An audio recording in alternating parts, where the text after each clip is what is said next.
...2022-2023 eğitim öğretim yılının 1. dönemini Allah'ın izniyle kazasız belasız tamamlamış bulunuyoruz.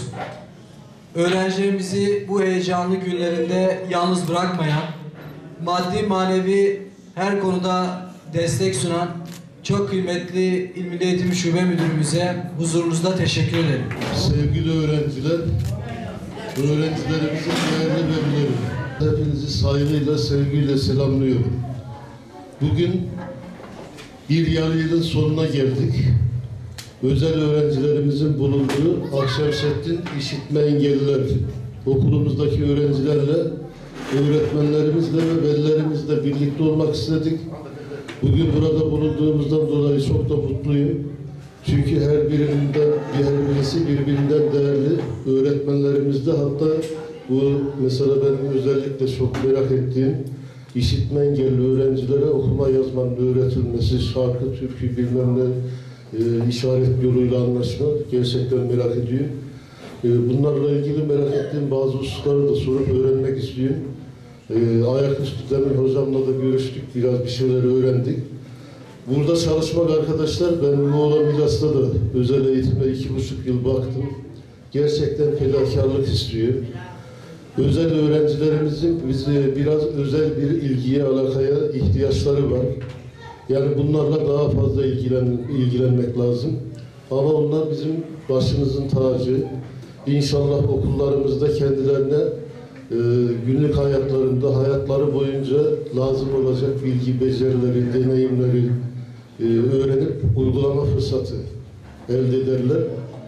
İnşallah diyorum ben bu dönem sonunda öğretmenlerimiz, öğrencilerimiz istedikleri uygun ortamı bulmuş, istedikleri doğrultuda milli eğitimin temel amaçları doğrultusunda belirlenen hedeflere ulaşma konusunda yeterli çalışmaları yapmış, öğrencilerimiz yeterince yararlanmıştır.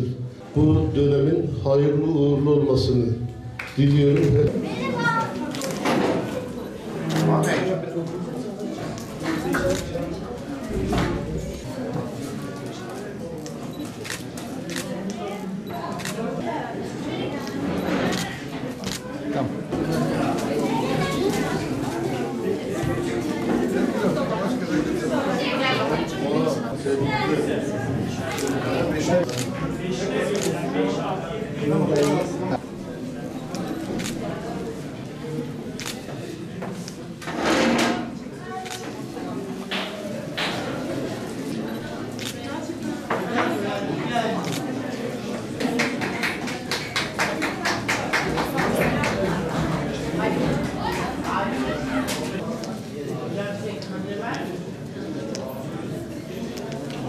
Karne aldım, çok mutluyum. İyi tatiller. Karneni aldım. Herkese iyi tatiller. Büyüyünce ne olmak istiyorsun? Öğretmen. Beni çok seviştirdi. Karnın nasıl? Çok iyi. Bugün karne aldım. Karne çok iyi. Çok sevişti. Hadi iyi tatiller.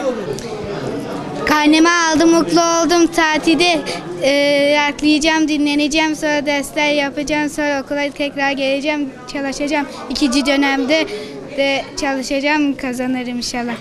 Büyüyünce ne olmak istiyorsun? Doktor. Karne aldığımda çok mutluyum. Hep şuyum. Başka bir sorun yok. Karnın nasıldı? İyi. Çok iyi. Büyüyünce ne olmak istiyorsun?